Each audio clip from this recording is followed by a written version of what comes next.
புஷ்பா 2 படத்துக்காக ஆக்டர் அல்லு அர்ஜுனா தன்னோட உயிரை கொடுத்து டான்ஸ் ஆடி படமும் ரிலீஸ் ஆகி எல்லாமே ஸ்மூத்தாக சூப்பராக போயிட்டு இருந்தேன். இந்த மாதிரியான சூழ்நிலையில் ஆக்டர் அல்லு அர்ஜுனாவை தூக்கி ஜெயிலில் போட்டிருக்காங்க. ஜெயிலில் போட்டதுக்கு என்ன மாதிரியான காரணம் சொல்கிறாங்கன்னா, Pushpa 2 first day first show பார்க்க போன ஒரு பெண் கூட்ட நெரிசலில் சிக்கி இறந்து போயிருக்காங்க. ஸோ இதுக்கு இவர் தான் முக்கியமான காரணம். இவரை பார்க்க போய் தான் இந்த மாதிரி ஆயிட்டு. ஸோ அதனால் இவரை தூக்கி உள்ளே போடுங்க அப்படின்னு தூக்கி ஜெயிலில் போட்டாங்க. 1 நாள் 2 நாள் இல்லைங்க, 14 நாள் அவரை தூக்கி ஜெயிலில் போட்டு வச்சுருக்காங்க.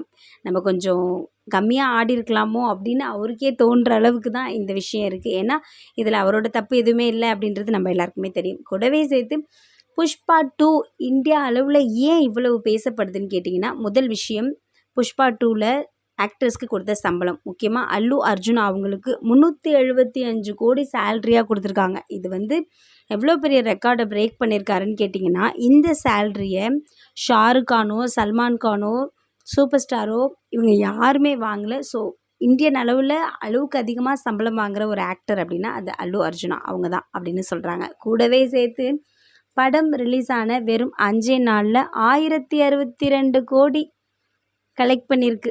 வசூல் சாதனையே செஞ்சுருக்கு. இந்த மாதிரியான விஷயங்கள் இதுக்கு முன்னாடி நடந்திருக்கு. பட் எல்லா படங்களுமே ஒரு 30 நாள் இல்லை 1 மாதம் டைம் எடுத்துகிட்ருக்கு. பட் 5 நாளில் இவ்வளவு கோடி வசூல் செஞ்ச ஒரு படம்னா அது புஷ்பா 2 படம் தான் அப்படின்னு சொல்கிறாங்க. இந்த படத்தை டிரெக்ட் பண்ண டைரக்டர் சுகுமார் படம் நல்லா இருக்கோ இல்லையோ, படத்தில் கதை இருக்கோ இல்லையோ, எல்லா சீன்லையுமே பிரம்மாண்டம் அப்படின்ற ஒரு விஷயத்தை கொண்டுட்டு போய் திணிச்சிருக்காரு. தேவையில்லாத இடங்கள்லையும் பிரம்மாண்டம் இருக்குது, தேவையான இடங்கள்லையும் பிரம்மாண்டம் இருக்கத்தான் செய்யுது. எது எப்படியோ படம் ரிலீஸ் ஆனதுக்கப்புறம் ஹாப்பியாக இருக்கலாம்னு நினச்சா நம்ம அல்லு அர்ஜுனாவை தூக்கி ஜெயிலில் போட்டிங்களே